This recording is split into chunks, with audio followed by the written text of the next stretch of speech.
اللہ رب العالمین نے حضرت سیدنا موسیٰ علیہ السلام سے فرمایا کہ میں نے امت محمدیہ کو 2 نور عطا کیے ہیں 2 اندھیروں کے لیے۔ حضرت سیدنا موسیٰ علیہ السلام نے عرض کی اے باری تعالیٰ کہ وہ 2 نور کون سے ہیں؟ رب العالمین نے فرمایا کہ نور رمضان اور نور قرآن۔ حضرت موسیٰ علیہ السلام نے پھر عرض کی اے باری تعالیٰ وہ 2 اندھیرے کون سے ہیں؟ تو رب العالمین نے فرمایا کہ قبر کا اندھیرا اور آخرت کا اندھیرا۔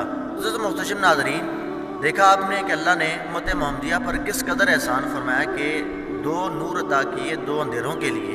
اور آپ کو پتہ ہے کہ اندھیرے کو ختم کرنے کے لیے روشنی کا ہونا، نور کا ہونا انتہائی ضروری ہے۔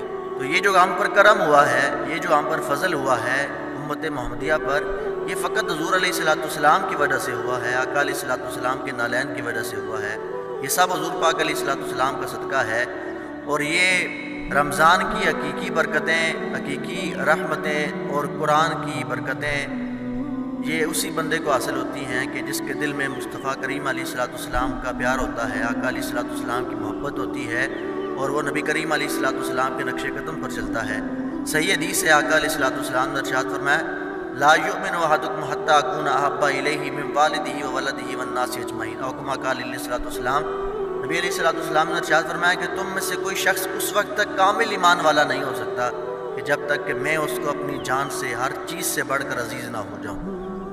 تو جب دل میں نبی کریم علیہ السلام کا پیار ہوگا، اسی وقت رمضان کے صحیح فیض و برکات ہمیں حاصل ہوں گے، قرآن کا نور ہمیں حاصل ہوگا، قرآن کی معرفت ہمیں حاصل ہوگی، اور قرآن کا ادب بھی ہمارے دلوں میں آئے گا۔ اللہ تعالی ہمیں اس مبارک مہینے کا ادب و احترام کرنے کی